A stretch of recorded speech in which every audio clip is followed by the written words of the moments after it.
Morning, both here in Chicago and around the country. My name is Jerry Boyle. I am the Managing Director of Economic Development in the Community Development and Policy Studies Division here at the Federal Reserve Bank of Chicago. And I'm very pleased to be able to welcome you all to this third in a series of sessions that we have been doing with our partners, the Institute for Comprehensive Community Development, the Local Initiative Support Corporation and their various offices in some of our remote sites around the country, and the Urban Institute.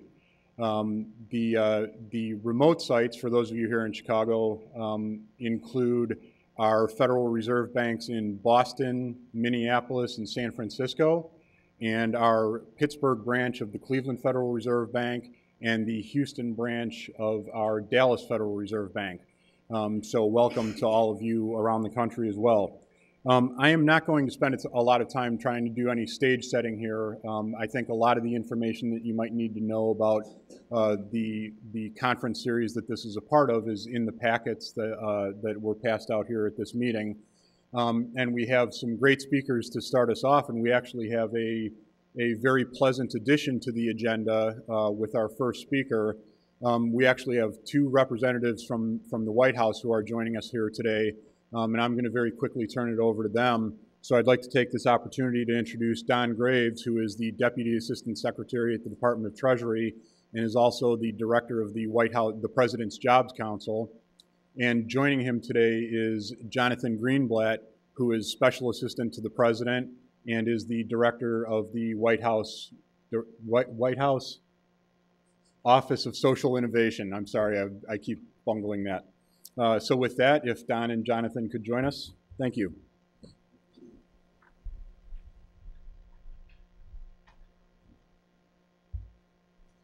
Well, good morning, everyone. Good morning, the rest of the country. Hopefully you all can see us and hear us just fine. It was a pleasant surprise when Jonathan and I, who talk on a fairly regular basis, found out that we were both going to be in Chicago at the same time, and he changed his schedule somewhat so that he could be here. I think he wanted to be here most importantly because he felt that this is the right type of discussion that we needed to be a part of. Hear the types of things that you all are doing all across the country. Certainly what the Institute has been doing in driving these conversations is critically important as we think about federal policy. But I twisted his arm a little bit to do a little bit of tag teaming this morning. So, Jonathan, I appreciate you joining me up here. I'm going to do a little bit of the typical throat clearing that you hear from folks at the federal level, particularly those of us who actually work with the President at the White House. But I think it's important to set this context. We all know what's gone on over the last 5 to 10 years. There's been a sea change in the economy relative to low-income neighborhoods.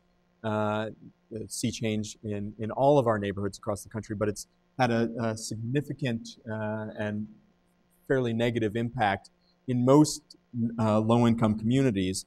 And the President says this all the time, and I say it all the time as well. We're at a make or break point for the nation, but it's also a make or break point for the folks who live and work in low and moderate income communities across the country. We are at really the point at which we're able to successfully change the course of local economies, change the ways that we support folks who live and work in those communities, or we don't. And I think that we'll, as a national economy, we'll have ongoing huge problems if we don't actively engage in ways that will put the economy back on the right path at the macro level, but really focus in on what we can do in low-income communities. And I think this conversation is really the most important part of it, because we have to have regional engagement in order to have successful to have successful change at the neighborhood level. So, as I said, we're at a make or break point for the country. I could talk all day, and I don't think you want me to talk all day about where we've been. You know, we were losing 800,000 jobs a month in 2009. Many of those jobs, if not most of those jobs, were in the types of communities that most of you are spending your time focusing on, the types of communities where your average American, low-income Americans live and work. They were the ones who often were the last hired, and they were the first fired. They worked for small businesses, which had the largest impact as a result of the economy. They also worked for, many of the folks worked for state, local, federal government offices, and we know that there's been a huge contraction with the government workforce. So again, I'm not going to do the throat clearing, any more of the throat clearing or spending a lot of time talking about the economy, because you all know better almost than anyone else where we've been and the impact that the Great Recession has had on low-income communities. What I will say is that we're at a point where we have to do more with less. We know that the federal government isn't going to be able to come up with more funding, and certainly state and local governments don't have the funding that they did before. In fact, most of them are contracting in ways that none of us had really expected, or most of us had not expected. In addition, we've seen major corporations, the foundations of many of these communities, the philanthropies in those communities have also had to pull back in terms of the scale of investment and engagement and their ability to actually affect change in low-income communities. So what does that mean? Where do we need to go to do more with less? Well, part of it is through greater use of the resources that we have, like what we did at the federal level with the one-stop portal for small businesses, business.usa.gov. That one-stop portal gives you access to all of the resources across the federal government for a small business. So you don't have to go to 12 different agencies. You can go to one place and get that information. It's using things like the New Markets tax credits and all of our other tax credit programs more effectively. It's using our CDBG and NSP dollars in partnership and collaboration with folks at the local level more effectively. Before I turn it over to Jonathan, let me just leave you with one other thing that I think we need to spend some time thinking about, and that is what do we do as a nation to think about low-income communities at the regional level? Because I think you can't. We've spent decades thinking about discrete individual communities without always thinking about how our regional strategy will impact the work that's being done in those local neighborhoods. And also, we've developed our regional strategies without thinking about the great work that's actually going on in those neighborhoods. So there's not that connection. During the Clinton administration, we had worked on an initiative called Business Link, which I think provides a good framework for the types of things that we ought to be thinking about as folks who care about low-income communities going forward. The key part of that was the LINK, the LINK acronym, Learning, Investment, Networking, Collaboration. And I think that is very useful as we look at these communities. The learning is really what we talk about every day. It's the best practices that we see all across the country in many communities like Cleveland, for instance. And I'm not just saying Cleveland because I'm from Cleveland, but because there's some great things that are going on in Cleveland. It's the best practices, it's the research, it's the metrics that we don't always have at our disposal, that when we go and talk about work that's being done, we can show this has been a proven model here, and this is the data that shows us why it happened. It's also the investment. So it's the credit and capital needs of the communities. It's at the federal level, it's programs like the Small Business Lending Fund, the State Small Business Credit Initiative, all the things that we do through the CDFI Fund and the CDFI initiatives. There's the recently passed Jobs Act. The President signed that into law about a month and a half ago. If you haven't paid attention to the crowdfunding portion of the Jobs Act, you really need to take a look at that. That has the chance to be a true game changer around the provision of capital for low-income communities, for communities that traditionally have not seen capital flows into those communities. Essentially, the middle part of the country is one example. So we're not talking about Silicon Valley. We're not talking necessarily about parts of Boston or parts of DC or Austin. And then, and Jonathan, I'm sure we'll talk about PRIs and the rule changes that have happened just recently around program-related investments. The N in the link is networking. And one of the things that we've spent a lot of, that Jerry Boyle and Alicia and folks here at the Chicago Fed and I have spent some time looking at is this, what we call affectionately the serendipity model. What happens in many communities and in many industries is it's akin to the old boys network. If you're in the room, if you're in the conversation, if you know people, you see the opportunities. If you're not in the room, if you're not in the conversations, and if you don't know people, you don't see the opportunities, whether that's access to contracts, access to partnerships, access to credit and capital, any of those. So the thought is, what can we as community and economic developers, what can we as representatives of government do to drive more of that serendipity, to actually create the environment for the greater networking and connectivity. And then the final C is the collaboration, and that really gets us to the regional piece. And I'm going to say something that I've said a couple times in the last few weeks, and hopefully it's not too controversial, but I'm saying this as me and not as representative of the president. I think that we need to do a better job of working collaboratively, and when we're working collaboratively, that also means that some organizations are going to be the losers as we think about the scant resources that we have.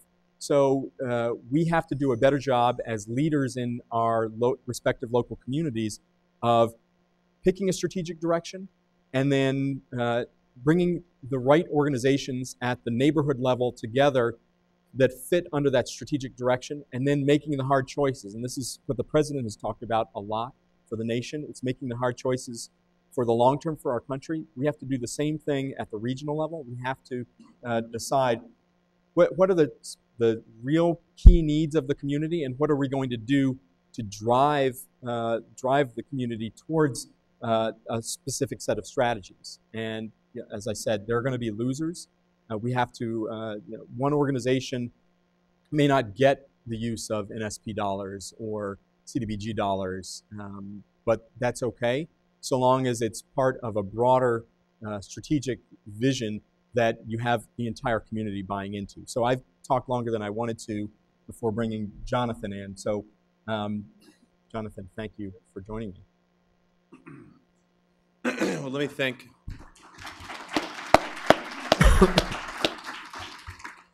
So first of all, let me thank Don for allowing me to share the stage with him today. It's really a pleasure and an unexpected one at that. I was in town for the National Conference on Volunteering and Service, which some of you may know is even happening, some of you might not. It's the largest annual gathering of the sort of service community. So folks from places like Teach for America, City Year, Habitat, and many other large nonprofit organizations, 5,000 to 10,000 people are convening just down the road at McCormick West. But it's interesting for me to be here today because I think that world and this world are actually probably more tightly aligned than we realize. So I run the Office of Social Innovation and Civic Participation at the White House. How many of you, and I'll, forgive me, Minneapolis and Boston and others who are video conferencing in with us, for those of you here in Chicago, how many of you knew there was an Office of Social Innovation at the White House? Well, that's not too bad. That's great. Well, I'm glad to see there's at least a few of you in the room. And perhaps I'm not surprised because I realize this is a community that's thinking more about these issues than most. It's an office that President Obama created shortly after taking office in January 2009 with the intent of elevating issues of social enterprise and elevating issues of community solutions, putting it right inside the executive office of the president. And that's our mission. Our mission is to, quote, elevate community solutions. The president believes, and perhaps forged from his time here in Chicago as a community organizer, that the answers to some of our most complex and most persistent problems are already out there. They're already happening out in cities and in towns across the country, in neighborhoods where people come together, regardless often of education or class or race or political affiliation, and they get things done. So he wanted to bring that kind of spirit and that ethos into the White House. So what we do is try to identify what works, to look for either proven models or promising approaches, and then use the power of the White House to scale up such initiatives where they need support, to perhaps pilot a promising approach, or sometimes to shine a spotlight where attention is most appropriate. But basically, it's about looking for community solutions, finding new ways to solve old problems. That often involves cross-sector collaboration. That often involves measurable models where we can evaluate impact over time. But it's, again, trying to tackle some of these tough challenges that continue to persist and plague our neighborhoods and our communities across the country. So in order to elevate community solutions, we're focused specifically on the issue of expanding opportunity, contributing to job creation, and driving recovery.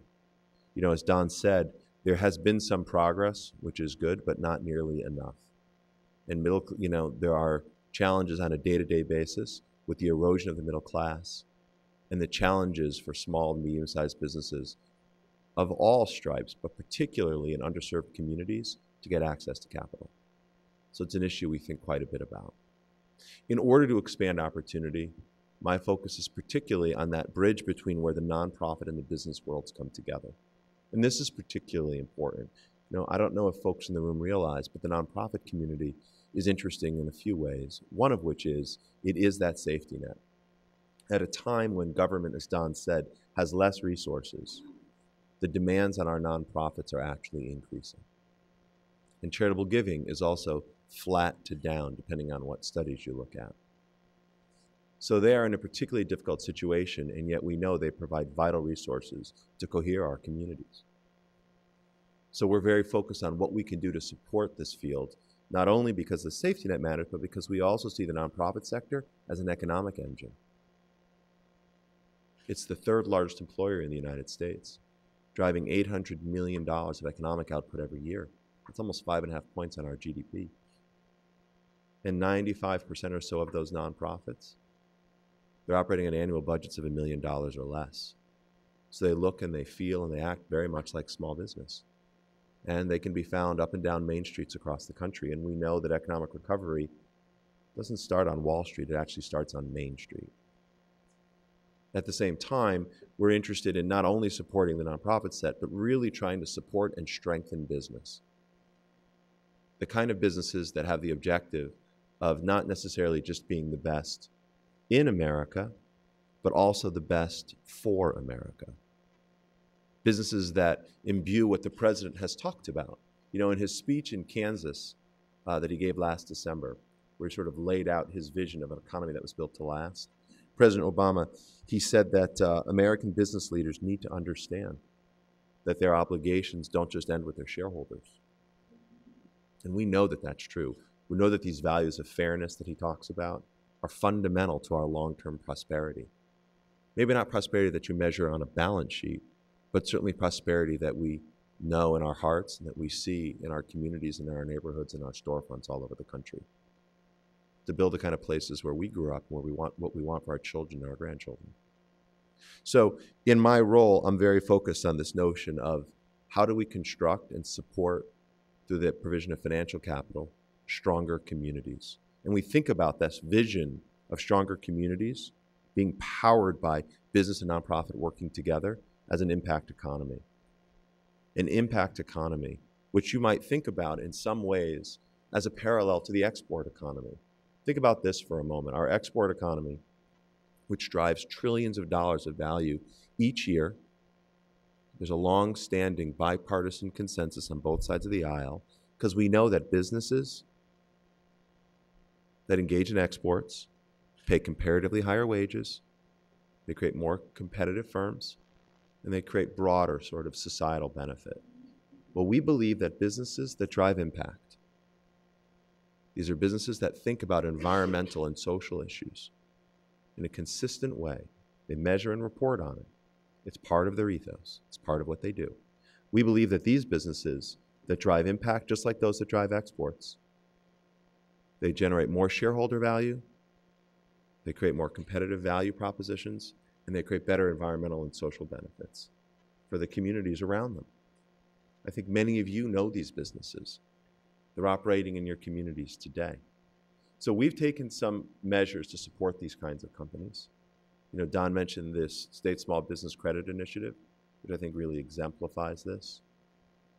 He also mentioned some recent guidelines issued by the Treasury Department around program-related investments. PRIs are we familiar with PRIs in this room? For those who might not be, and particularly for those folks who are in other cities, PRIs are a means by which foundations can deploy capital that counts against the 5% annual requirement that must be given out in through charitable provisions. But rather than conventional grants, PRIs can take the form of equity investments in businesses pursuing a charitable purpose. PRIs can take the form of loan guarantees or credit enhancements for small business. PRIs are a powerful and flexible tool, and for the first time in 40 years, we've updated those guidelines to make it easier for foundations to invest in and to accelerate the impact economy in neighborhoods and cities and states all over the country. I'll make one other brief point before I close. The idea of building an impact economy, of creating these kinds of small to medium-sized enterprises, this is an interesting place where I think green and urban overlap. And Don and I had the great privilege of spending some time with Jerry yesterday, the folks from LISC, and visiting the Green Exchange, which is in a neighborhood which I don't remember what it's called, Logan Square, which I think sits at that really interesting intersection where we see high growth entrepreneurship and urban renewal, where we see green and sustainable business supporting community development and enhancement.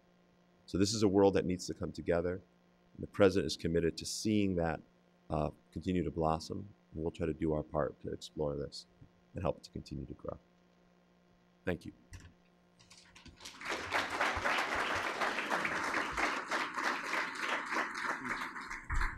So both Jonathan and Don will be sticking around to be a part of the first panel's discussion. So whether you have questions here in Chicago or some of the remote sites, if you want to let us know if you have questions for them, we'll try to incorporate that into the panel discussion following the first panel. Now it's my pleasure to introduce Teresa Lynch, who is the Senior Vice President at the Initiative for a Competitive Intercity. I don't know why I'm blundering on these today. The Initiative for a Competitive Intercity, and she's going to help sort of lay the groundwork for where the research and the data tells us we are on some of these issues.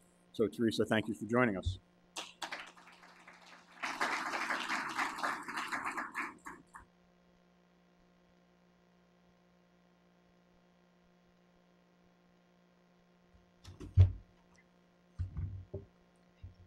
Thank you, Jerry. Thank you, Eileen, and thank you to the Chicago Fed.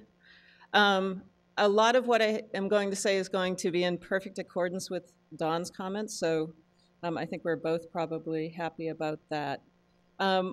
We want to start with, I'm going to try to make a couple of, I know we're a little bit short on time, I'm going to try to make a couple of big points, major points throughout the presentation. I'll go through the data pieces of it a little bit more quickly, but the presentation will be available to it. But the first thing we want to emphasize in this presentation is that local job growth matters. So when you look at lower income neighborhoods, economically distressed neighborhoods, it's not enough, as Don said, to just have a regional strategy for job growth. In fact, we have to think about where the location of those jobs is. When we think about this, I want to sort of briefly tell you what we mean when you hear the term inner city. We've gone through and looked at every census tract in the major cities in the United States and identified those that have particularly high levels of distress. We've now been tracking the performance of those economies for about a decade. These are areas with generally high poverty, very high poverty rates, generally higher than 20%, or just areas that relative to their region in terms of poverty or income or employment have lagged. They're also distinct. They have a lot of distinct characteristics, many of which we see as assets going forward in a 21st century economy. The downside is that these areas are areas of high poverty. On average, about their poverty rate is about 3 times the United States rate. There are areas with high minority populations, high foreign-born populations. There are also areas that are skew much younger than the national population. And there are also areas, importantly, that are important sites for minority business owners. We estimate that upwards of half of the businesses in inner city areas in the United States are owned by minority entrepreneurs relative to about 20% for the rest of the United States. And these are not just mom and pop shops. And one of the things we hear when we talk about these areas across the country is there's often a perception that these are just mom and pop shops, you know, tiny little 1-person, 2-person, 5-person firms. In fact, in a lot of these distressed neighborhoods, the average firm size is larger than it is in the United States. And in general, I think it's fair to say it looks a lot like the rest of the United States economy in terms of firm size. When we think about these areas and think about why we would want a strategy, you know, in the terms we use at ICIC, we said that we can think about a wholesale approach to urban poverty rather than retail one-off type of strategies. These areas account for about 0.1% of the U.S. land area, about 8% of U.S. population, but about 1/5 of U.S. poverty and about 1/3 of minority poverty. So to the extent that we can make a difference in neighborhoods like this across the United States, you've made a big dent in some of the poverty issues in the United States. One of the reasons we think that job location matters is simply looking at where people work. And so we've tracked where inner city residents tend to work. And one of the things that we find is that they tend to hold more than 1 in 5 jobs that is located in the neighborhoods in which they live, but only about 1 in 14 jobs outside of the neighborhoods in which they live. And this means that if you're looking to create, say, 100 new jobs that are accessible to LMI populations, you would have to grow 450 jobs in the inner city relative to 1,450 jobs in the rest of the region. And so when we think about regional strategies, they can be big and transformative, but they have to be 3 times bigger than an inner city strategy in order to have a similar bang for the buck in terms of LMI communities. One of the other things, and this is sort of major point number 2, is that we think that these areas require specific economic development strategies. They have unique characteristics, but the other thing we found is that they haven't, and Don emphasized this in his comments, they haven't kept up with the rest of the country in terms of job growth. And so if we look, I mean, the national job story, of course, is not that great, hasn't been that great either. But when we look at job growth in the United States, when we look at job growth in the major regions from 1998 to 2009, which unfortunately are the data for which that we need really specific data. So these are the data which the longest time period we have. But one of the things that we see is that LMI areas, LMI urban areas, have been struggling for a while. In the late 1990s, job growth actually had picked up in a number of these neighborhoods. We then had the downturn in 2000, some of the events in 2001, and in aggregate, these areas never recovered. And so in terms of job growth, it's been, you know, people talk about a lost decade nationally, but in terms of inner cities, that lost decade has already occurred where you have areas that haven't seen net job growth. One of the important points when we think about regional strategies, when we think about inner city strategies, when we think about how to develop these in concert, is that regional employment growth is not enough. And again, this is a point that Don made. One of the things that we find is that the correlation, if you look at individual regions, the correlation between job growth in that region and job growth in the LMI urban communities is actually quite weak. We find that the correlation is about 20%. But even then, it turns out that really what that 20% is, it's not very little about spillover from the region into inner city areas or complementary strategies. All of this can be explained by the fact that regions in warm areas also have inner cities in warm areas. Regions that are high in healthcare employment also have inner cities that are high in healthcare employment. So when you control for the common factors that inner cities and their regions tend to have, we don't see any relationship between regional growth and then job growth in these specific areas. So what are some of the reasons? And a lot of ink has been spilled on these questions. So I'm highlighting a few. I'm highlighting a few that seem to us in our work to do a pretty good job of capturing some of the contemporary landscape. But there's been a ton of work on these issues. So that's the context in which I'll give you 5 of these that we seem to think that we have found matter. The first is these weak linkages between regional and inner city firms. When you look at, so we just demonstrated, we just showed data that show there's very kind of weak relationship between regional growth and the growth in LMI urban areas. When you look at individual clusters, individual sectors, you also see a weak relationship. So you would expect that if there were strong linkages between suburban firms and inner city firms, that when inner city firms grew in a cluster, when suburban firms grew in a cluster, inner city firms would grow as well. When suburban firms declined, you would also see inner city firms declining, if in fact these are linked firms, if they have similar customers, that sort of thing. We don't find that. We find that the data suggests there's not a lot of complementarity between what's going on in the broader region in those firms and firms in the LMI areas. A second big area is access to capital. The majority of inner city firms are undercapitalized relative to firms across the United States. This holds even when you control for job sector, in control for the capital demands that we see in sectors across the United States. So this is not a question of there are less capital intensive firms in inner cities. That actually is a little bit true. But even once you hold constant what sorts of capital their competitors in identical markets have, these firms have less capital in which to compete. We also find that the infrastructure, the capital infrastructure is weaker in these neighborhoods. We've seen a decline in big bank branches in these areas, and private equity is just, there's little evidence that there's a lot of private equity activity in these areas. When the Kaufman firm survey, I don't know if people are familiar with it, terrific survey that finally gives us data on capital and capital practices at individual firms so that you can look at individual firms, the capital they've received, the capital they've tried to receive, that sort of things. And one of the things we find is that capital, private equity capital, goes to these firms at a much lower rate than you would expect relative to the rest of the country. Another problem is the real estate conditions. And this is not true probably for places like Phoenix that are relatively new cities, but certainly when we look at the legacy cities in the Midwest and the Northeast, inner cities are generally places that were once thriving, and they were often thriving in a manufacturing and industrial economy. And so they've left behind real estate that in some cases is outdated. Certainly there are contaminated sites in a number of these neighborhoods. And then today, one of the big issues is simply that rents can't cover new construction costs. And so it's very hard to rehabilitate the buildings that do exist.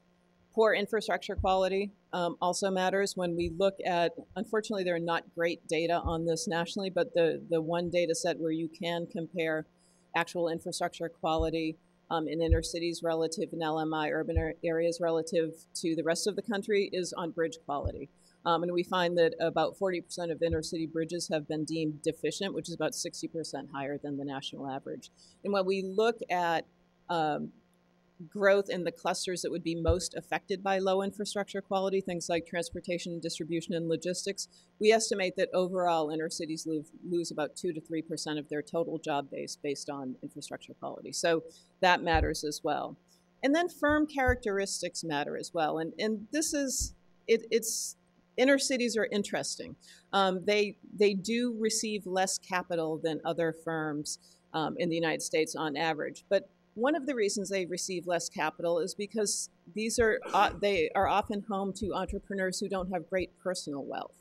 And so some of the limitations on the capital that firms either seek or receive is based on the personal wealth of owners.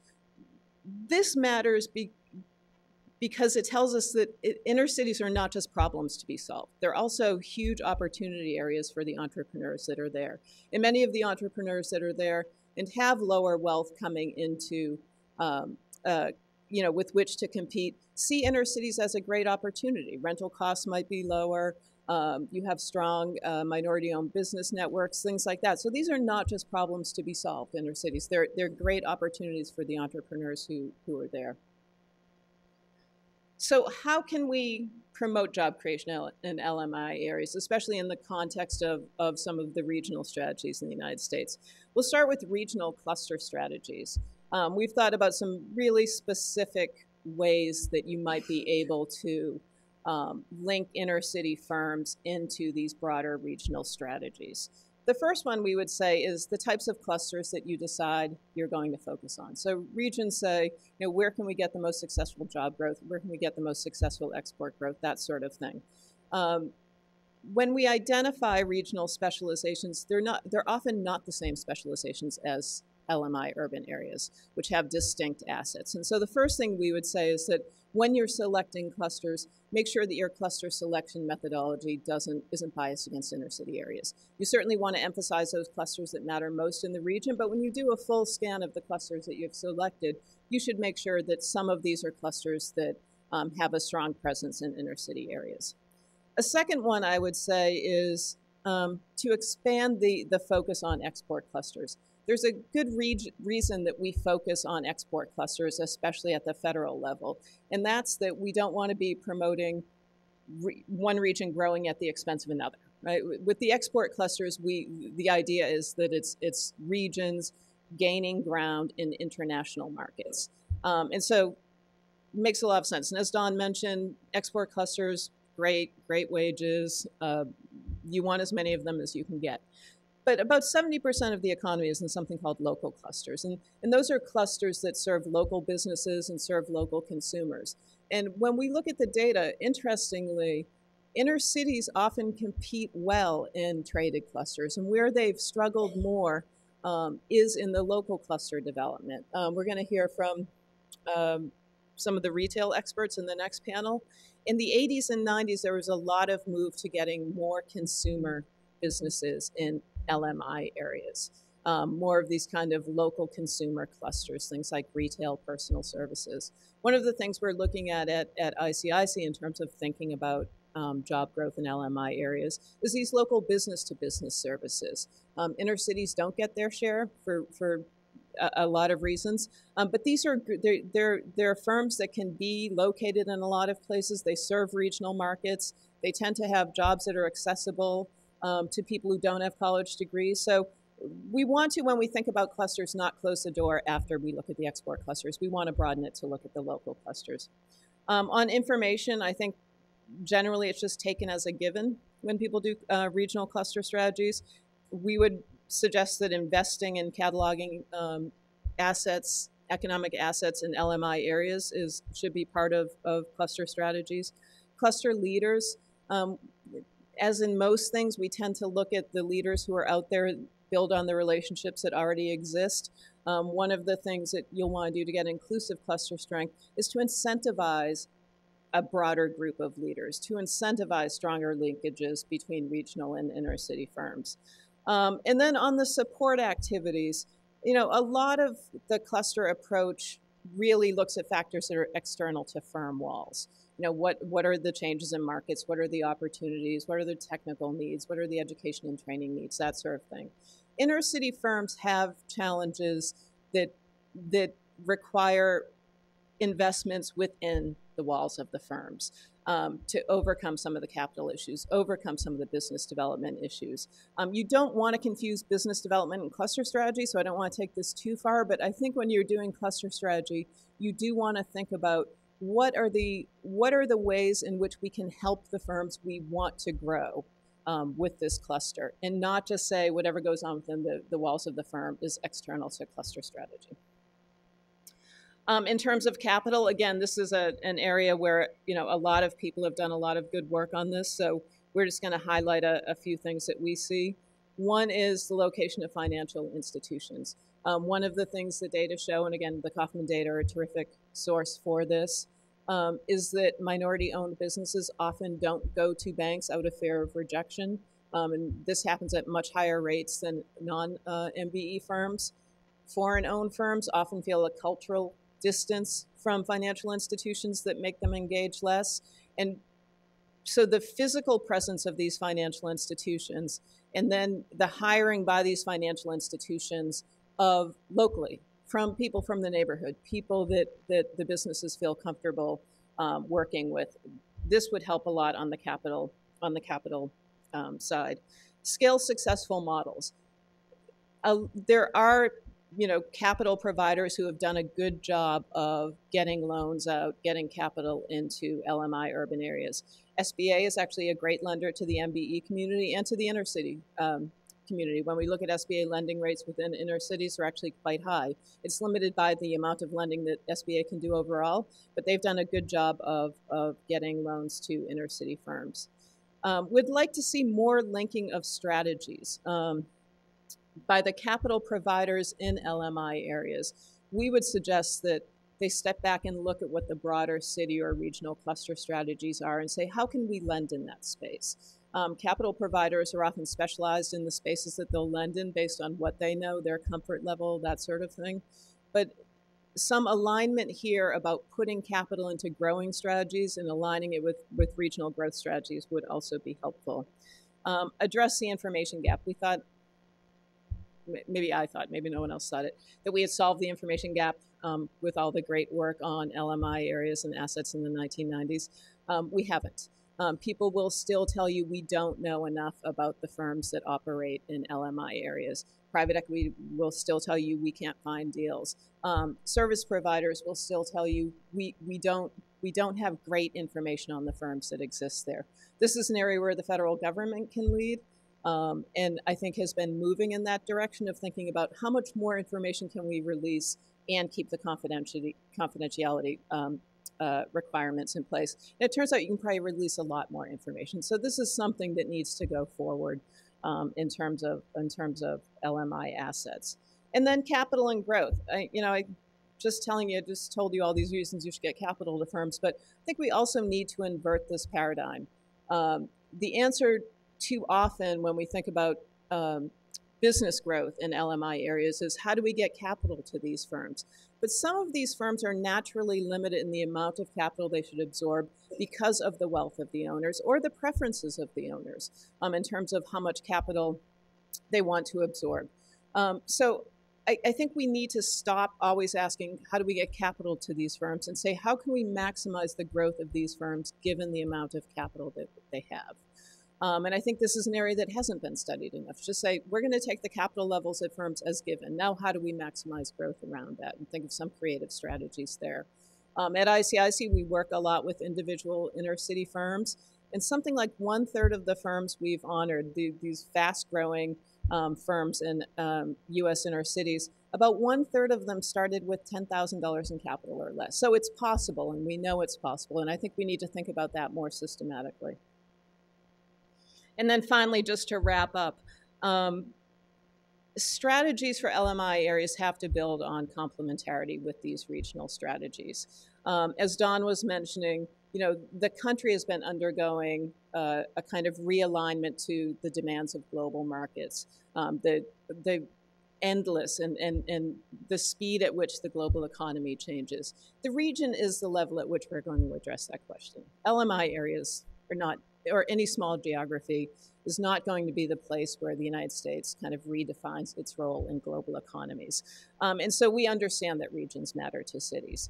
One of the other things we find is that LMI areas almost never grow if the region's not growing. You need the tailwinds, you need the opportunities of a growing region, growing clusters, and also all of the spillover effects. So there's a huge B2B component there. There's also probably a consumer spending component there. So regions matter to inner cities, and we certainly wouldn't claim otherwise. But it's not enough to address urban poverty. And I think, the pendulum has swung between, what level of geography should we be thinking about LMI areas? We looked at neighborhoods for a long time, decided that didn't work, decided we were going to look at regions. That's great. Regional growth is great for a lot of things. Regional growth is not going to solve urban poverty. And we need to recognize that every time we think about a regional development strategy. And then the last part that I'll end on is that regional growth strategies themselves benefit when they absorb inner city areas into them, because inner cities are still the places that have the key assets for the 21st century economy. They have the physical infrastructure. They have the density. When you look at what people think supports the innovation economy, the big thing is density, communication spillovers, that sort of thing. These are still your densest areas of population and employment in the country, which is a huge asset on which to build. So I'm going to stop there. Thank you very much.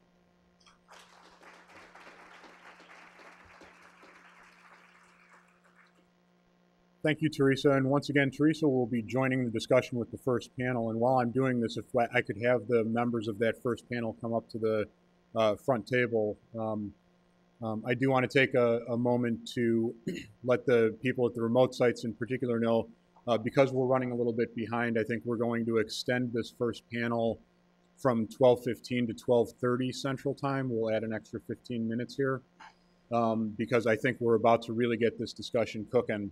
Our visitors from the White House will probably be having to leave at about 12 o'clock noon Central Time to catch planes back to Washington. But as we can get them engaged in this discussion with this panel, we will. So now it's my pleasure to introduce Jim Caprero, who is a senior fellow with the Institute on Comprehensive Community Development. I encourage you all to read the biography that is included in your packet, which really only scratches the surface of an extraordinary career as an innovator and implementer in community development strategies, both here in Chicago and around the country.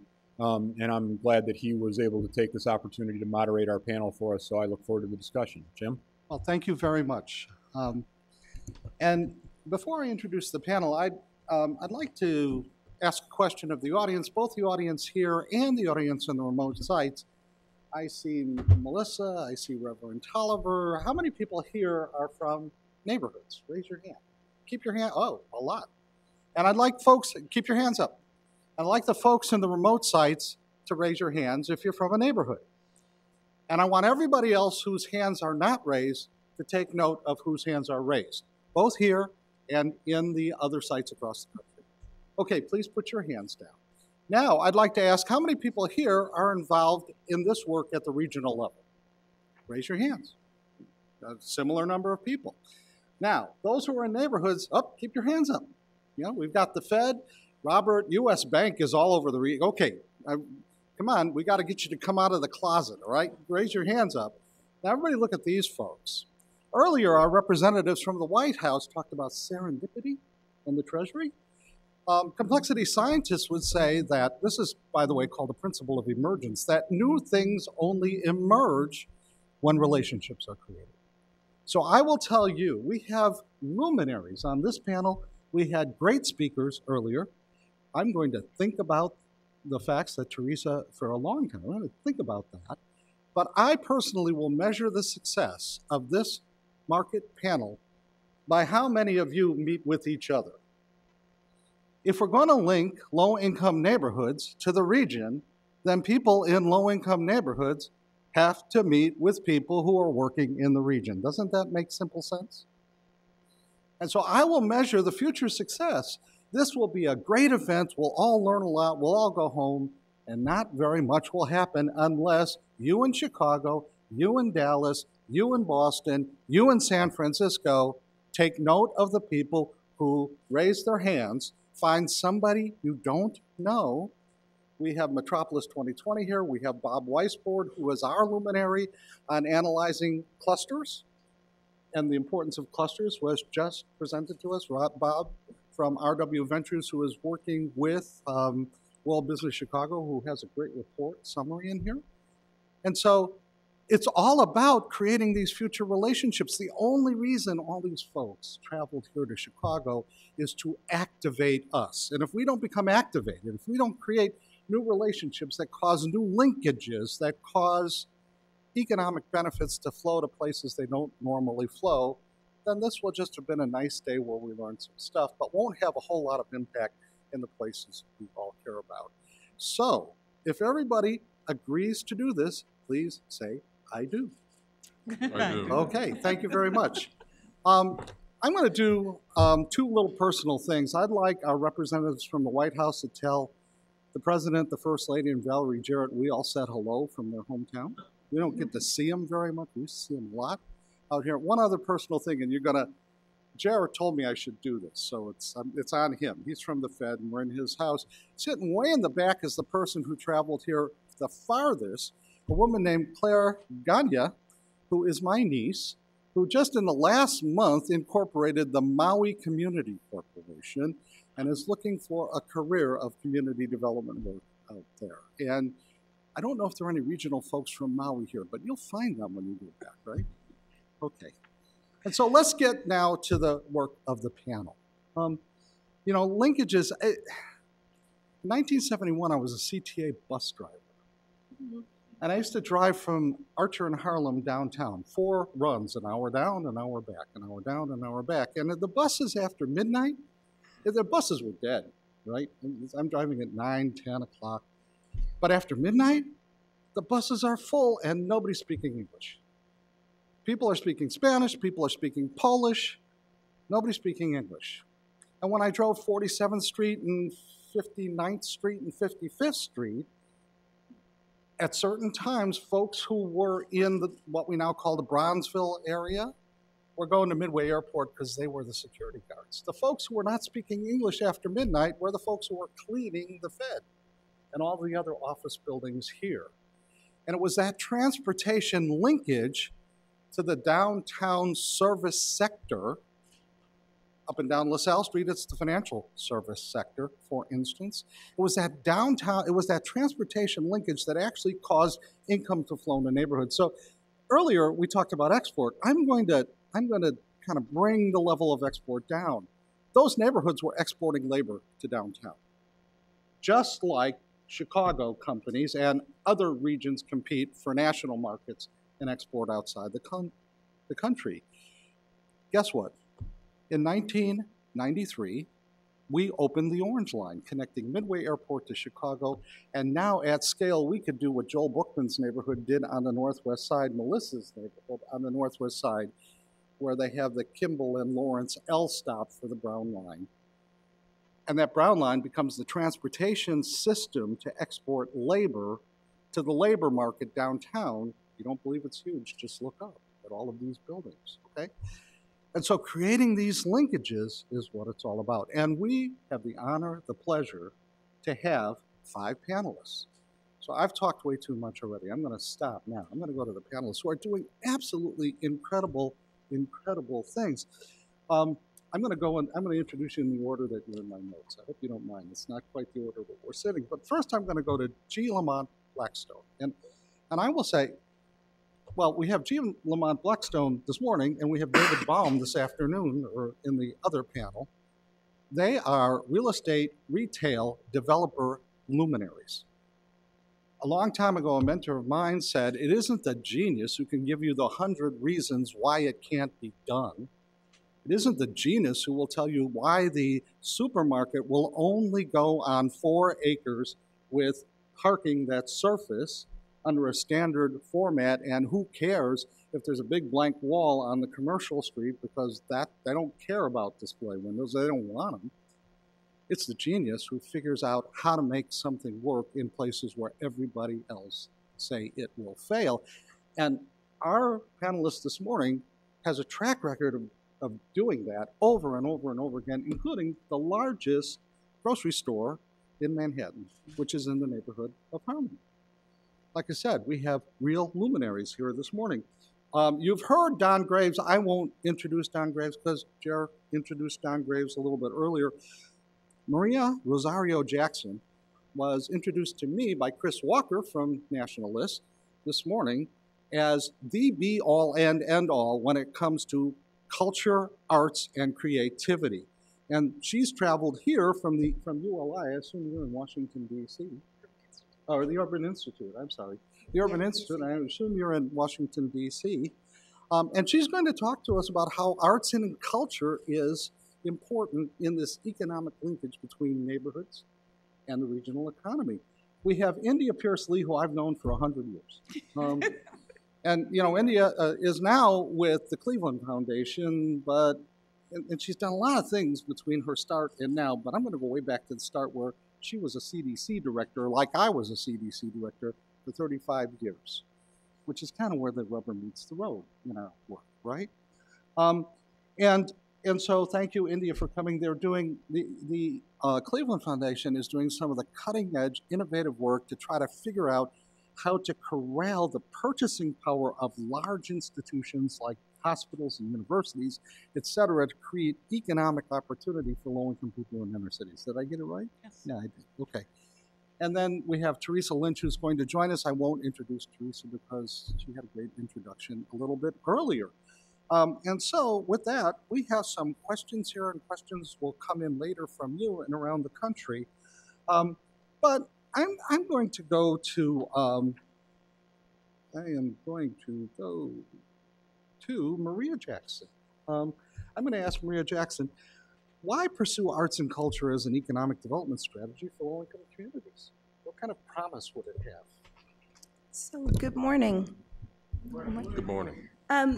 Thank you for the question.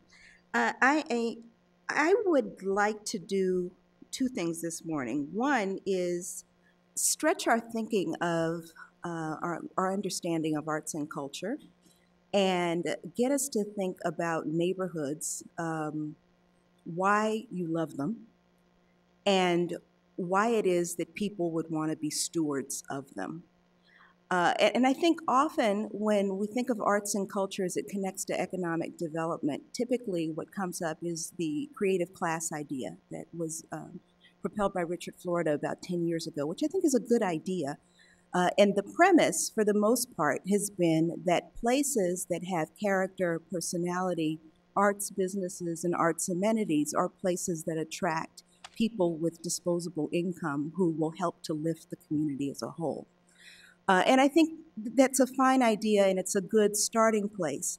What I'd like to do is get us to think about arts and culture not only as businesses where people go to consume art products, but to think about arts and culture more expansively, also to include generative activity. And what I mean by that is making, doing, teaching, the kind of activity that taps into what all humans have, which is a creative impulse that I think too often is off the radar when we think about comprehensive community revitalization.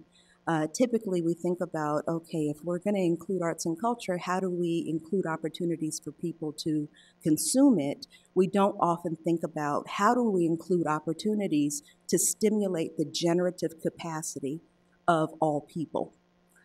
So when we think about economic development, I like to think about the arts as having both direct and plausible indirect impacts that connect to this bigger idea of creating a generative society. And I think there's more and more research that takes a look at particularly active arts engagement. Again, the active kind of participation that is about, say, the mastery of an instrument or the creation of beautiful places that are authentic because the people there have made them that way. When we think about that kind of activity, there's increasing research that looks at connections to positive health outcomes, to attachment to place, to the notion of social cohesion.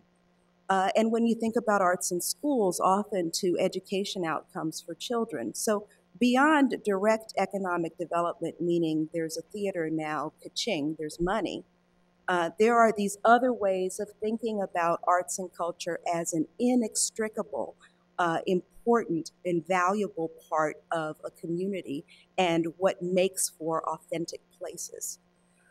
So I challenge us to think again more expansively than we typically think about arts and culture, to think about the notion of generation and doing, as I think it has implications not only for creating places that are attractive to people from outside of the community, but creating places that are hospitable to people thriving in them, and also to creating places that we love, that contribute to a city and to a region.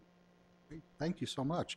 Let me go to Lamont. Earlier, Teresa talked about the 80s and 90s being a time for retail revitalization, retail attraction. in inner city communities. I think this is your wheelhouse. Just a basic question, is retail attraction still a worthwhile economic development goal for inner city communities? Thanks, Joe. And thanks for your kind introductory comments earlier, although I lay no claim to genius, simply, if anything, some measure of determination and vision for what communities might be. To answer your question, the answer is yes, for many of the typical reasons that we talk about in these type of sessions. One, although retail is not necessarily the most prestigious source of job generation, it is a source of jobs, particularly for let's say, a teenager and younger adults as a bridge, if you will, to the world of work. Secondly, particularly with regards to supermarket-anchored retail, it is a very significant factor in terms of addressing what has been studied considerably in recent years, the notion of food deserts. And we all are very much familiar with those areas of Chicago as well as other major metropolitan areas in which low-income communities, moderate-income communities don't have the same level of access to quality goods and services that other communities do. However, aside from those factors, which are very important, in addition, to piggyback on Dr. Jackson's comments, I would say that retail development is also important by virtue of the fact that it is another element of place making. When you look at an example such as the Harlem Pathmark project, whose development was facilitated by the retail initiative, the affiliate of LISC, back in the mid-90s. One of the things that to this day is remarkable about the Harlem Pathmark project is how it facilitated, how it catalyzed the development of that eastern wing of 125th Street, to the point that Harlem now is a community that has become, according to what I understand, the third most popular tourist destination in the city of New York. When you look at Harlem now, what you see is a community that is still a work in progress, but continues to grow and thrive to the point that, well, just as an aside, I'm working on a current assignment in which, in concert with a major brokerage firm, we're working on attempting to pull together a hotel deal. Now, years ago, it would have been unimaginable for most to envision Harlem as being a lodging destination, as being a destination where people would actually contemplate, tourist visitors would actually contemplate staying in Harlem as a hotel destination. That barrier was broken actually just a couple years ago when the Aloft chain opened up on Frederick Douglass Boulevard in Harlem. And now that has precipitated several other chains, and I've talked to several of them. Marriott would love to be up in Harlem. Hyatt would love to be up in Harlem. Several other chains would like to be up in Harlem. So now we have the beginnings of Harlem being viewed as a hotel destination, and the retail revitalization that has happened has played a large role into that.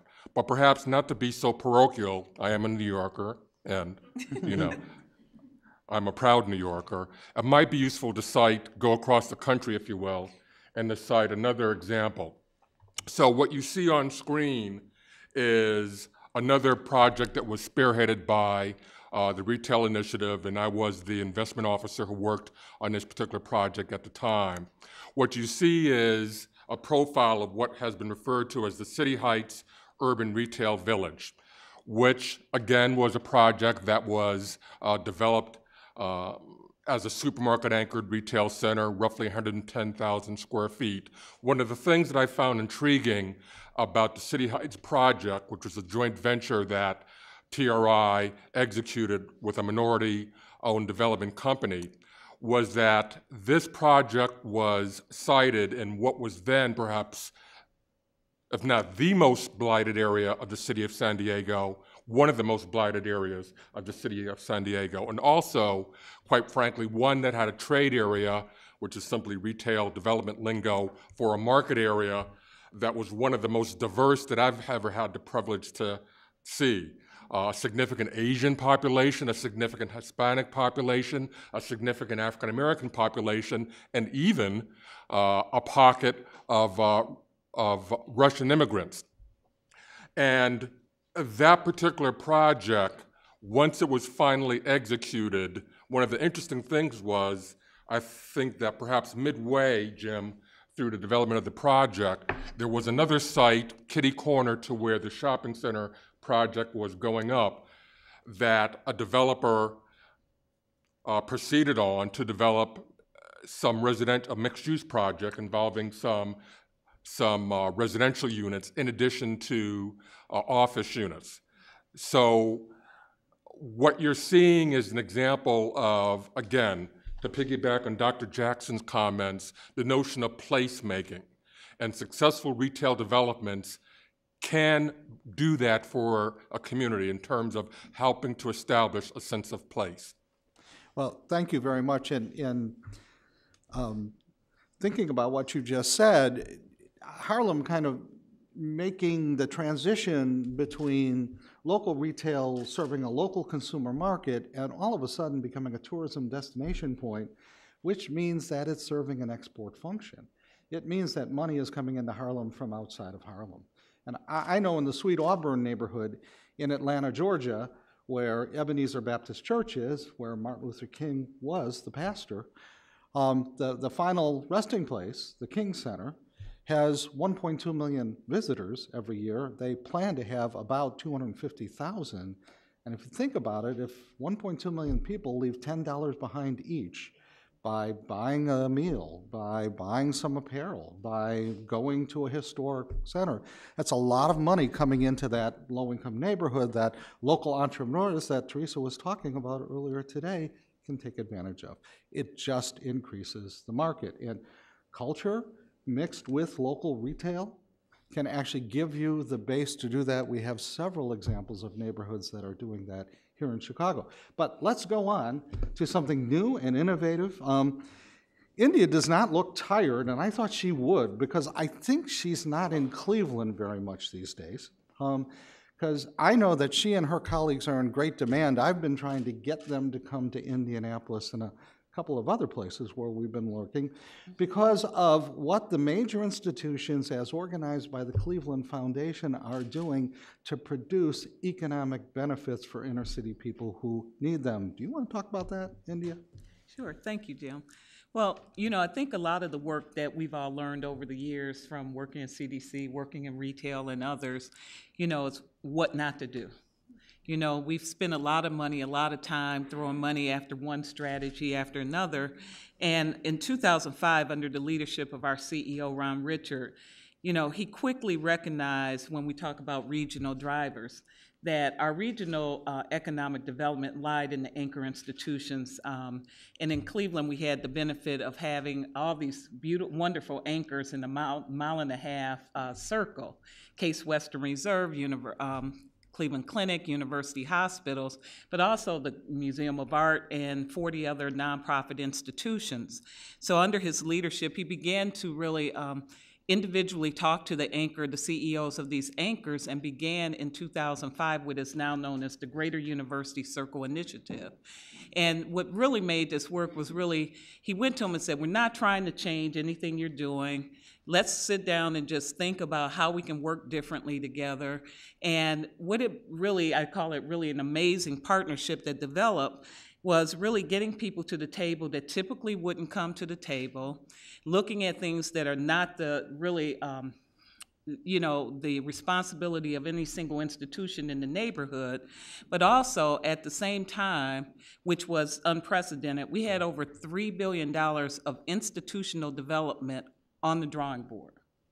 And over the last 50 years, these anchors, which lie in the inner city of Cleveland, the neighborhoods around them had not benefited. I live in one of those neighborhoods, and so it really began a different conversation. In this 1 mile area, you have 50,000 people that drive in and out to work every single day. You had these large anchors that had been investing with their backs turned to the neighborhood. And as part of the strategy, we began early with some physical development, transit-oriented mixed-use development, and as the foundation began to convene and raise project development funds for early design funding. After a year of meeting, the institutions thought this is working well. And we now, 7 years later, this group meets every quarter with our CEO convening, everyone at the table, but came up with a set of strategies. And what we looked at, we hired a consultant to really go out and talk to the anchors. What we also discovered between just Case Western Reserve, Cleveland Clinic, and University Hospitals, they spend about $3 billion annually just on goods and services, separate from construction, separate from wages. And we thought, gee, what if we could just tap a percentage of that? And so we looked at the 6 neighborhoods around, we looked at the demographics, which they fit all the statistics that you talk about. Residents, 43,000 residents with median incomes of $18,500 or below, poor educational attainment, really devastated communities. And it really was an aha moment for our community. But what we thought, how could we tap this procurement and buying power from them to support local businesses, attract new supply chain companies, and start new wealth creation opportunities? And the way we began, most people here have heard about the Evergreen Cooperatives, which we call our Grow and Build Our Own. And we're creating a network of for-profit businesses that will be worker-owned. We have 2 up and running, 1 under construction and a 4th in development at this time. But also working with the city of Cleveland, and I have to say without the mayor of Cleveland, Mayor Jackson, and Tracy Nichols, our economic development director, they have really been a driver of really pulling this together. But imagine the Regional Transit Authority, nonprofits, these anchors sitting at the table, but we're now looking at this attracting supply chain businesses and post-incubator retention along what we call the Health Tech Corridor, which is a 3-mile transportation infrastructure development that $258 million investment made by Regional Transit Authority, and how do we tap that and create a place-based strategy to attract these companies to create employment for neighborhood residents, and then how do we support existing local businesses in Northeast Ohio? So we're exploring a joint vendor database, working with the anchors as a way, and not looking at spend, but how do we look at it as a way to create jobs? Thank you so much.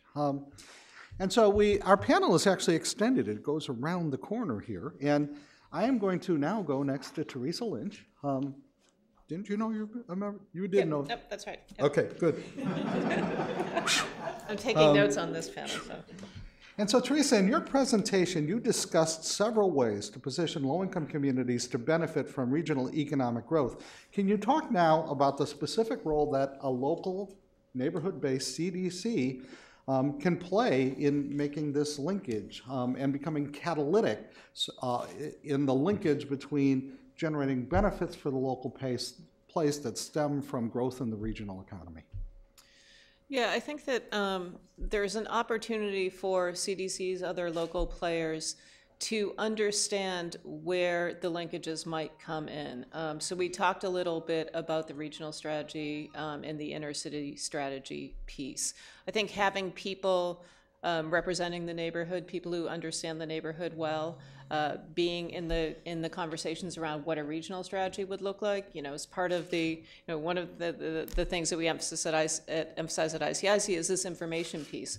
Well, people who work in low-income neighborhoods are experts on these neighborhoods. The CDCs know the businesses, they know the opportunities, they know the economic assets. So I think CDCs and other local organizations can play important roles as information brokers. The other piece I would emphasize is there often are a number of smaller alternative capital providers in LMI areas. And I think you know, it's new. This is not something that I know of a lot, that's going on a lot around the country, but I think people are starting to think about it. But starting to think about what a capital strategy that worked in concert with larger regional cluster strategies would look like might be a good way forward as well. So for people who have capital, they can think about their own capital strategies, but otherwise there's certainly a huge role for information brokers. Gosh, sounds like a job for LISC or Dory, maybe even Woodstock Institute here in Chicago. It's probably already started. And so Don, I'm coming to you with an easy question. You were the speaker earlier, thank you for that, and thank you, Teresa, for your remarks earlier. You've now heard all of us. What are your thoughts? I think that, first off, the work that the folks on the panel are doing around the country is phenomenal, and it's indicative of what I see every day going to different communities.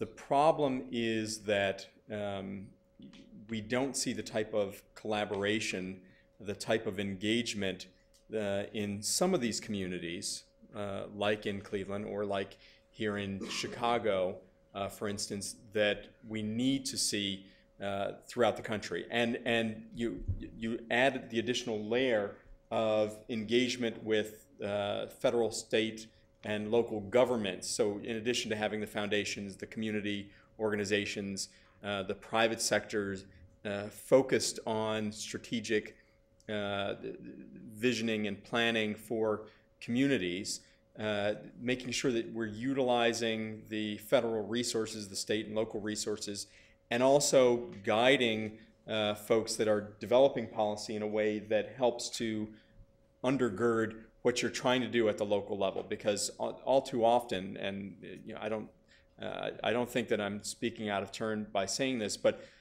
folks at the federal level, when we're thinking about policy, particularly when folks are legislating, you do so with something in mind that doesn't necessarily fit with what's actually going on at the local level, and you end up with programs, unfortunately, or policies that are well-intentioned, but aren't actually the types of things that can be used by the folks who are actually developing new facilities, the folks who are trying to win their way through the different parts of federal, state, and local governments. So in addition to all the great things that local organizations and foundations and investors and developers are doing, we have to spend more time thinking about ways to harmonize what the federal government is doing and thinking about, state and local governments are doing and thinking about, and making sure that we are being responsive to the needs of the local communities and not telling the local communities what they need to do.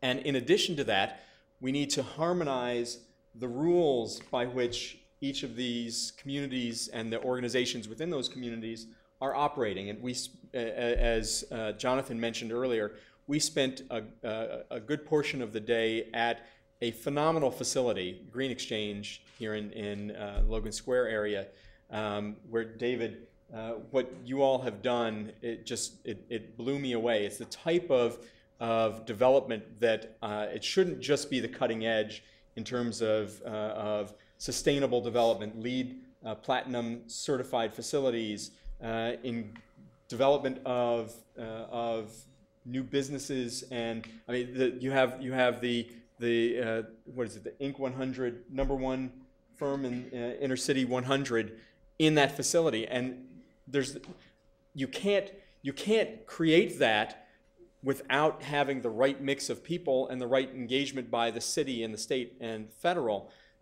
But that shouldn't just be in one location in this town. It shouldn't just be in individual locations around the country. That should be the norm. And it'll require, as I said, more harmonization and commitment from us at the federal level, at the state level and local level, to make sure that we're not standing in the way of the great development that Lamont is doing, or that India is doing in Cleveland. We should be the ones facilitating this community engagement and the development and the private sector all coming together in ways that will drive economic development going forward. So harmonization, collaboration, partnership, linkage, which is what, exploring low-income neighborhoods in the regional context. It's the theme, the overarching theme of this.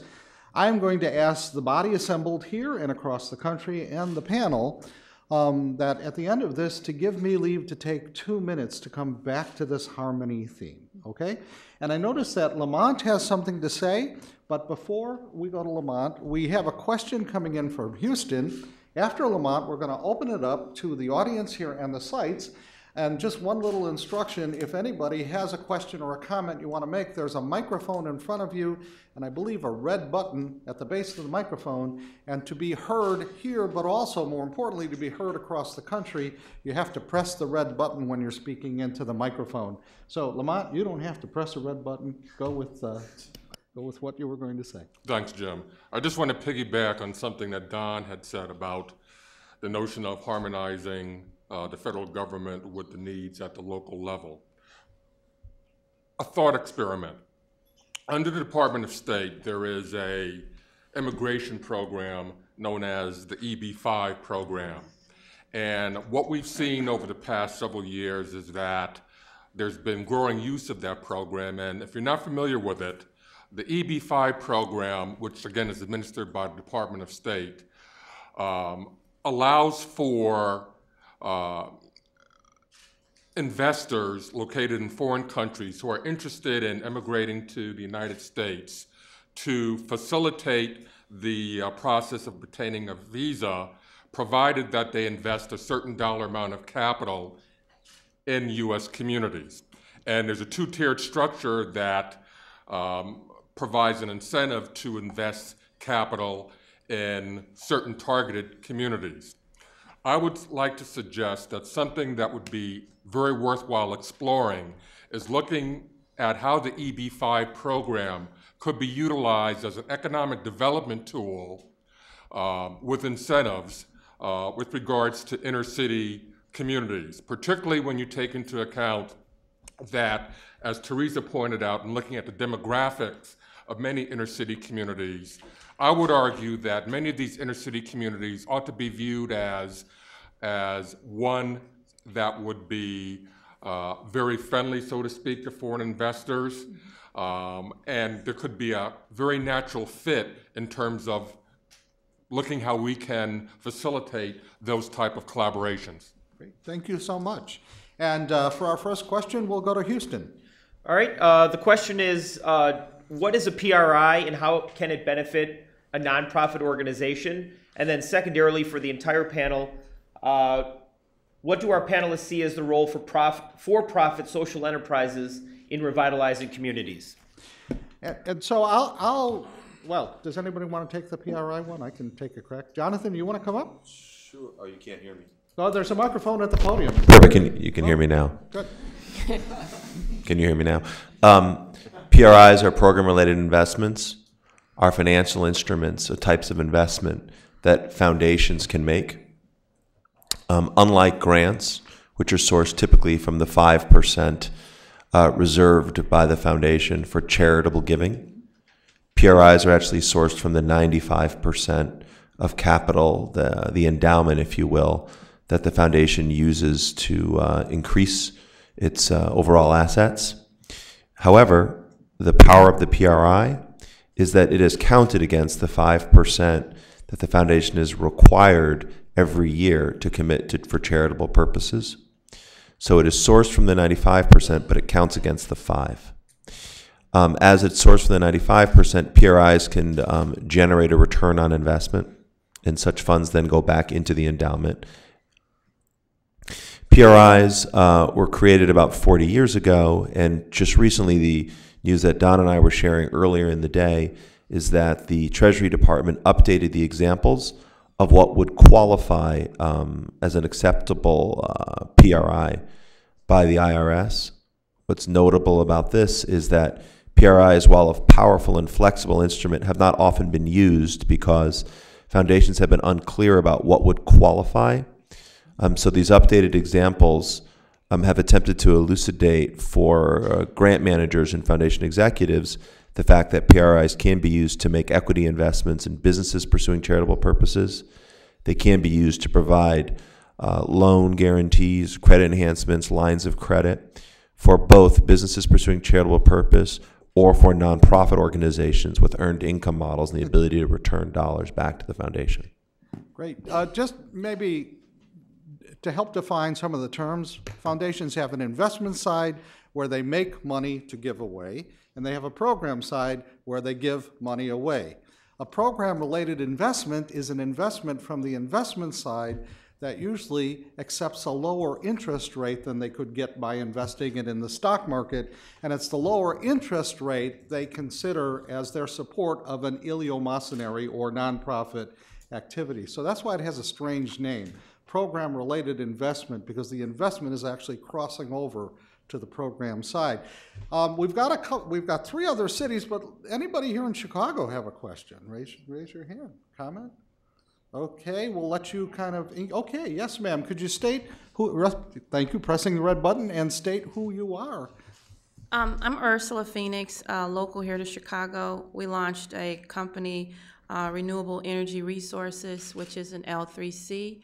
My question is with regards to the diversion of spending that Ms. Lee had mentioned regarding the B2B model, where post-incubation you would have a company that would be positioned to go to market and garner contracts from, let's say, the healthcare sector there in Cleveland.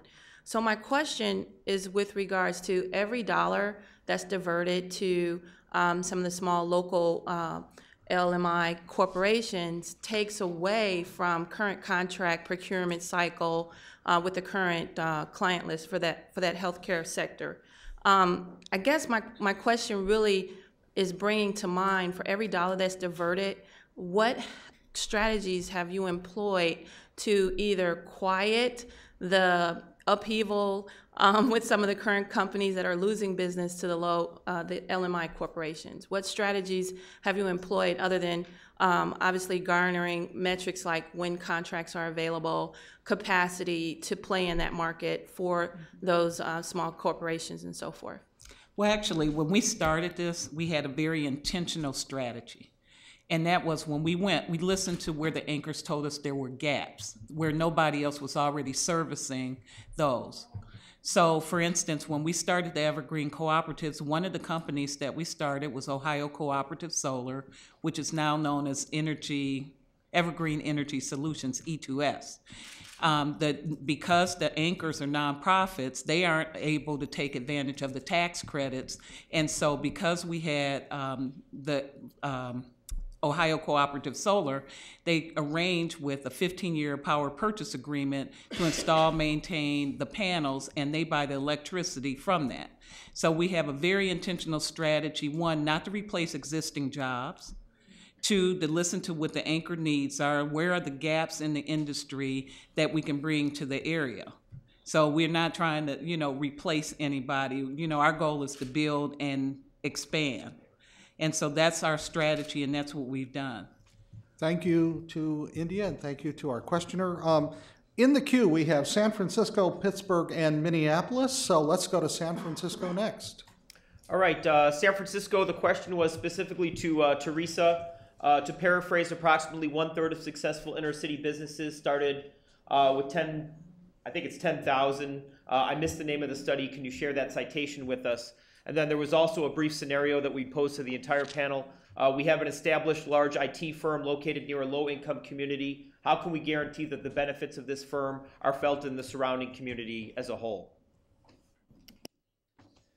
So the statistic the questioner was citing is internal work that we have done at ICIC on companies that we work with that have achieved these sort of remarkable growth rates and then are selected by us as one of the fastest growing inner city firms in the country. But we can certainly look to put something about this on our website. Great. Can we go to Pittsburgh, Jason?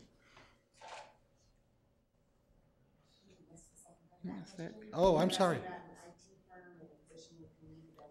Repeat the second part of the question. and I apologize. All right, the scenario was there's a large IT firm located near a low-income community. How can we guarantee that the benefits of this firm are felt in the surrounding community as a whole? Well, I'll take the first stab at this. We actually encountered this very scenario yesterday when we were at the Green Exchange. You have Coyote Logistics, which I said was the #1 intercity company in the country. They, for all intents and purposes, are a large IT company. They went from, in 2006, 0 employees to today, they have 1,100 employees, $850 million in revenues. Huge growth. They are a logistics firm, but they are a huge consumer and user of IT. And we specifically asked, well, you're located in the heart of the community, but where do you have that attachment point with the folks who are actually living and working in the community outside of the folks who are at the Green Exchange? And I think part of the answer is what's being done here and in other parts of the country.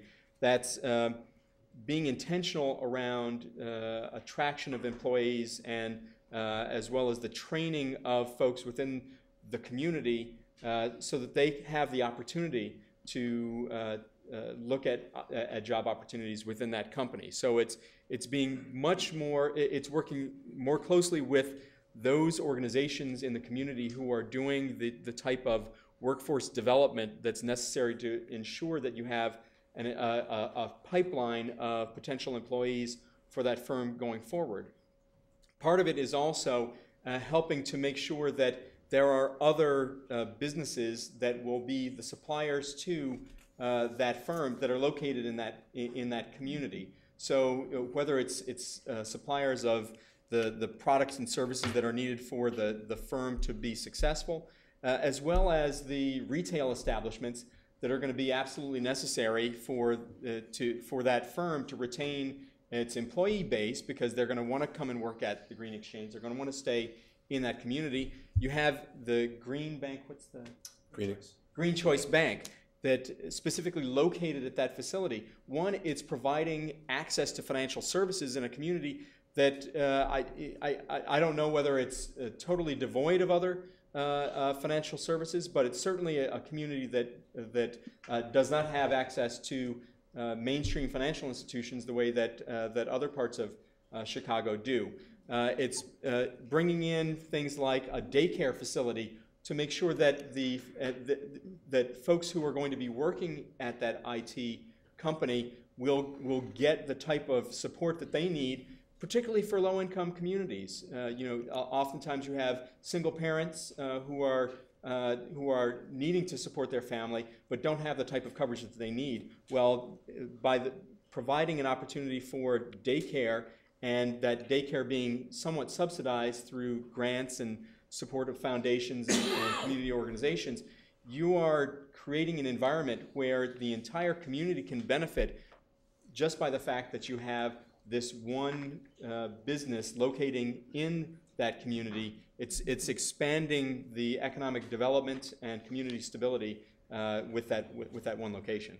So I went longer than I meant. So let's go to Dr. Jackson next. There are opportunities, in addition to what Mr. Graves described, there are opportunities that aren't explored enough that have to do with this notion of placemaking and what new companies can contribute to even the built environment of the community, how it looks and feels, not only for the people who are coming into it, but for the people who are there.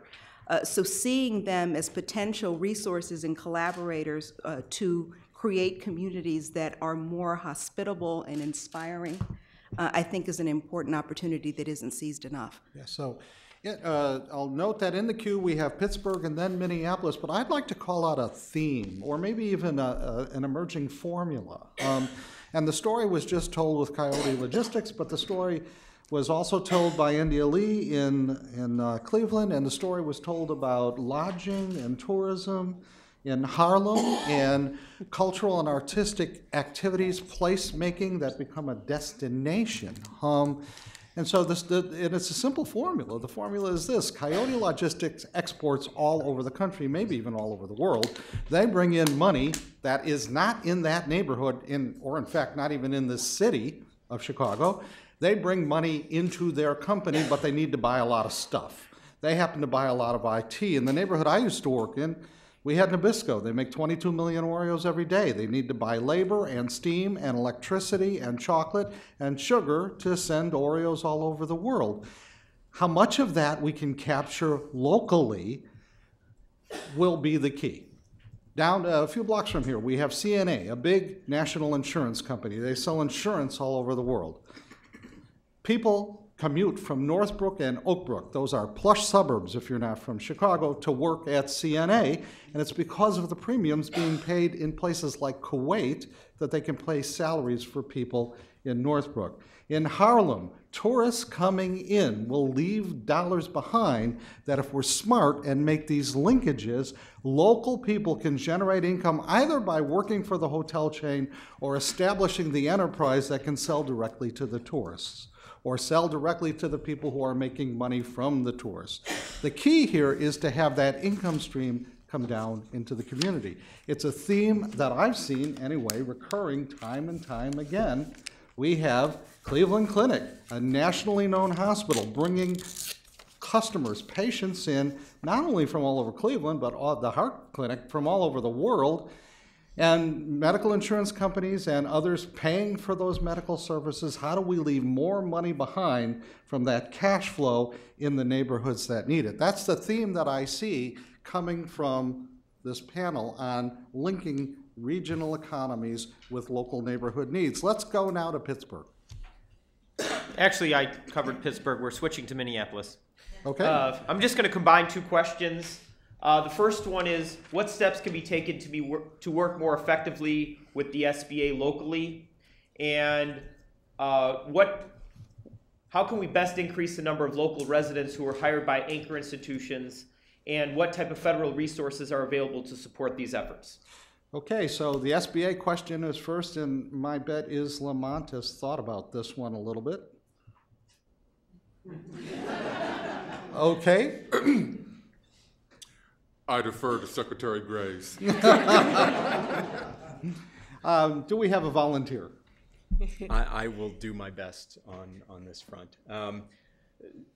SBA is, well, I guess the easiest answer is the president heard from communities all across the country, heard from small business owners that it was difficult to get access to all the resources that the government is providing, including those from the SBA. Karen Mills, the SBA administrator, has been very focused on streamlining their services. So we created this one-stop portal. It's business.usa.gov. There's also a 1-800 number, and I cannot remember for the life of me what that number is, but and actually I should have done this before. We are a transparent government. If you would like to reach out to me and you can't get your question answered in the time allotted, the email address to reach me is pcjc@treasury.gov, President's Council on Jobs and Competitiveness. So pcjc@treasury.gov. I will, for the questioner who asked, I can get you that 1-800 number, but we are very focused in making sure that the SBA, in addition to providing those resources online, is also connecting with the organizations that we've all talked about today, because we can't have SBA operating in a silo without actually being out in the community. So you will, if you haven't already seen this, and I suspect this is going on in many communities, the SBA will be out working closely with folks in each of your communities. And I believe the second part of the question was local residents becoming connected via employment with anchor institutions, correct? India, you want to address that? Yeah, I think that's really a big piece of our work. We are exploring, we have other strategies that we have been working. We actually replicated Manchester Bidwell, Bill Strickland's program from Pittsburgh. We're the 4th replication site. Glad to report we have now graduated 2 classes. I have 21 phlebotomists in our first Farm Tech class that several have started working with Cleveland Clinic and University Hospitals. The other piece of our strategy is really, we have a community building and engagement component of this Greater University Circle initiative to do several things. One, neighborhood to neighborhood, we're working in 8 neighborhoods. Neighbor to neighbor, but neighborhood to institutions. And so some of our anchors have really engaged in this, looking at the number of employees that live in the surrounding community and looking at doing network weaving and neighborhood circles with existing employees who can then become ambassadors to the community and break down those barriers between the institutions. And one of the problems with, working in hospital, there's a lot of HIPAA rules, and each state has, very strenuous rules about who can be hired. And so one of the things looking at what Johns Hopkins did is, how can we relax some of the state policies that keep people with, maybe records, that were things from way back that weren't that critical to be able to get those jobs. So our anchor institutions are very engaged at all aspects of this, really looking at how to open the doors, how do we create more opportunities, but more importantly, it's the education piece.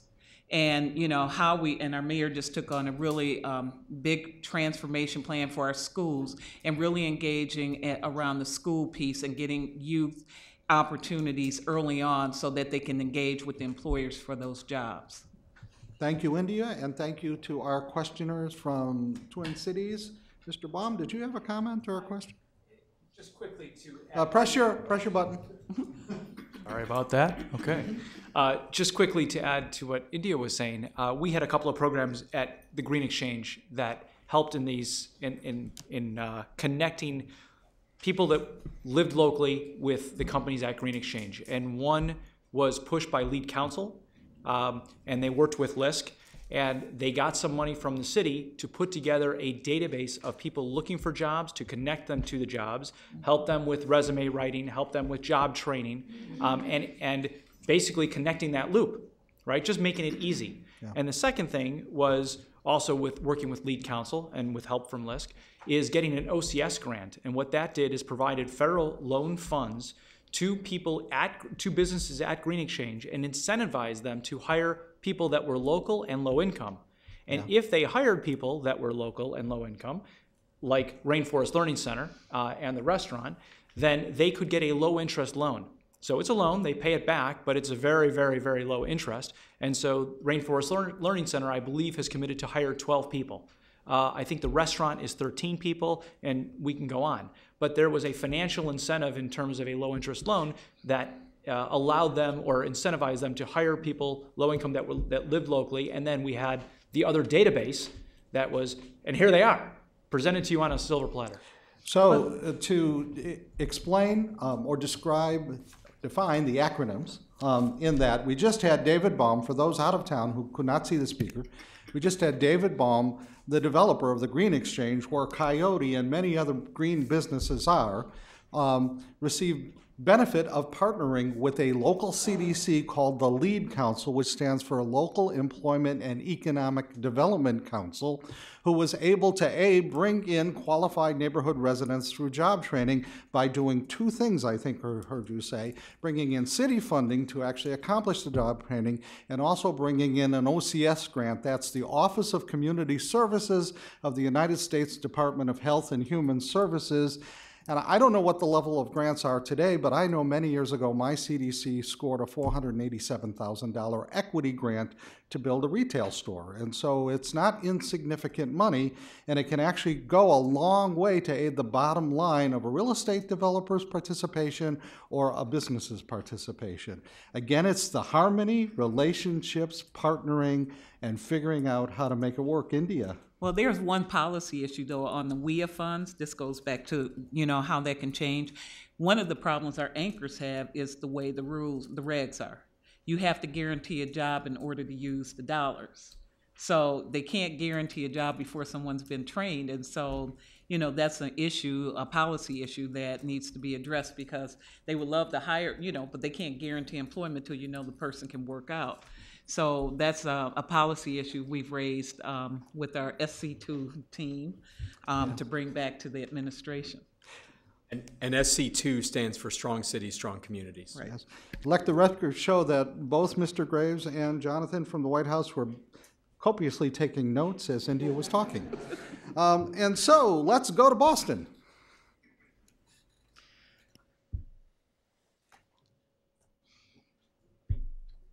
Boston, you have the floor.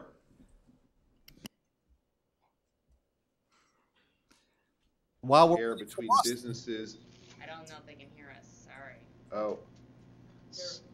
Is there a? You are live. Please state your question. Boston, you need to unmute yourself. You just got muted again. You need to unmute.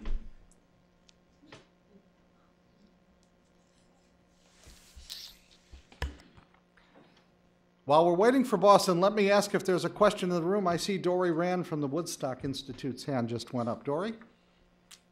Hi, I have a question for Mr. Graves. You mentioned the importance of the Green Choice Bank to make lending in the Green Exchange, and Ms. Lynch mentioned the lack of banks in many of these inner city areas, which of course makes me think of the Community Reinvestment Act, which incentivizes banks to lend in low and moderate income areas, and it's not been updated for quite a while. As you know, the Federal Reserve here and others held hearings in the last few years about the importance of modernizing it. So I wondered, Mr. Graves, what are you in the White House thinking about with respect to getting this modernization happening sooner than later so we can get more investments in these communities? Thank you for the question. Let me just start by saying that you didn't ask this question, but or you didn't point this out, but I'm going to say it anyway because it bears pointing out. CRA did not, I repeat, did not lead us to the situation that we were in just a few years ago relative to the economic downturn. It's a good story that gets told all across the country by bloggers and by talking heads that investment in underserved communities, the investment in people and in housing, affordable housing, was what in low-income communities was what led us to the crisis. That is a bald-faced lie. The data proves it out. All of the heads of our regulatory agencies have said that that is not correct. So let me just, for the record, state again that CRA did not, will not lead us to any type of economic crisis. Sure. So getting to your question, we are very focused on ways that we can assist our friends at the federal regulatory agencies. Obviously, they are independent agencies. We cannot tell them what to do, but we have been talking with them, working with them. We understand that they are making a good deal of progress relative to the refresh or the update of the regulations. I can't tell you when I think they're going to have those completed, but I understand that they're working assiduously on it, and I would think that in the not too distant future, we'll see what happened as a result of all those forums around the country. I think it is high time to get an update and get the regulations more useful, both for the communities and also frankly, for the financial institutions, to give them the credit for the actual good work that they're doing. I will point out we have about 9 minutes left in our panel and go for a second response from Lamont Flex. Thanks, Jim. Real quickly, just to add to Don's comments, I agree wholeheartedly. No big surprise. But I think it's interesting, and just to sound a quick note of alarm, that notwithstanding those type of criticisms with regards to the Community Reinvestment Act, early in May, the House of Representatives voted to defund or abolish the American Community Service, ACS, yet another acronym to the alphabet soup. And not to belabor the point, but Teresa in her presentation alluded to the importance or the challenge with regards to getting good data to assist in economic development efforts. The ACS, which is updated annually, has served as a vehicle for informing retailers such as Target. And if you Google Target and the American Community Survey, you'll see an actual YouTube video clip that Target describes the importance of this type of data. It's amazing that we have to play this type of defense where this very useful data set that provides all sorts of information, not just for retail development, but also for industrial development and office development type of activities, is being contemplated being defunded. So I sound that note of alarm so that you can be aware of it and let your voices be heard. Thank you so much. And Can I I think we just now add- have Boston on the line. Is that correct? Can I just add one Oh, I'm last sorry, thing Don. relative to the data issue? There was also an office that no one paid a lot of attention to that was created in addition to the Consumer Financial Protection Bureau, which is going to be collecting a lot of really good data that's useful to the types of things that you all are focused on. There's also the Office of Financial Research that was created as part of the, Dodd-Frank at the Treasury Department, where there will also be a huge amount of data that's collected relative to financial institutions. There is an effort to try and repeal that portion of Dodd-Frank or to defund that office. Hopefully we don't end up in that situation, because that data will, along with the ACS data and the data at CFPB and other places, will be particularly useful for looking at the ways that financial institutions are investing in providing services and products to underserved communities. So I'd like to request that we, the Institute, work together, Don, with Treasury and the White House to actually write up a description of these data services that are available and how to access it, and we'll post it up on our website, and we'll send out a targeted email to everybody who's in this meeting here and remotely across the country, so that people can start to use it as soon as it's available. Okay, let's go to Boston now. All right, I will just read the question. This question is specifically for Teresa. Can you please discuss how wages and career ladder opportunities compare between inner city businesses and businesses outside inner cities? This comes from Bob Van Meter in Boston. Yeah, unfortunately, that level of data is not something that we have, or as far as I know, that it is available in any kind of systematic way. I will say that what we know from inner city businesses is that they tend to hire locally far more than other businesses. They tend to do a pretty good job of providing benefits, education reimbursements, incentives for education, that sort of thing. But the biggest thing we know, we don't know that much about the internal career ladders. There have been innovative programs around the country in terms of LMI residents in career ladders. But the biggest thing we know, and I think it's a strong enough case for growing LMI businesses, is that they tend to hire locally at much higher rates than other businesses. So we have 5 minutes left, and earlier I asked to reserve the last 2. So I'm going to take 3 of the last 5 minutes and go to our panelists and ask them if you could give the audience assembled both here and remotely across the country 1 sentence on what you think is most important for us to do, whether we come from the regional level or whether we're working in a neighborhood, or we have representatives here from the City of Chicago, Department of Economic Development. I'm sure we have counterparts like that across the country. If you could give us 1 sentence on kind of a marching order leaving here today to activate ourselves and our places so that we start making connections between neighborhoods that need to be connected and regional economies, what would it be? I'm just going to go around the table. Rosario Jackson, Dr. Rosario Jackson, will you go first? I think the marching order has to do with seizing the moment in this interesting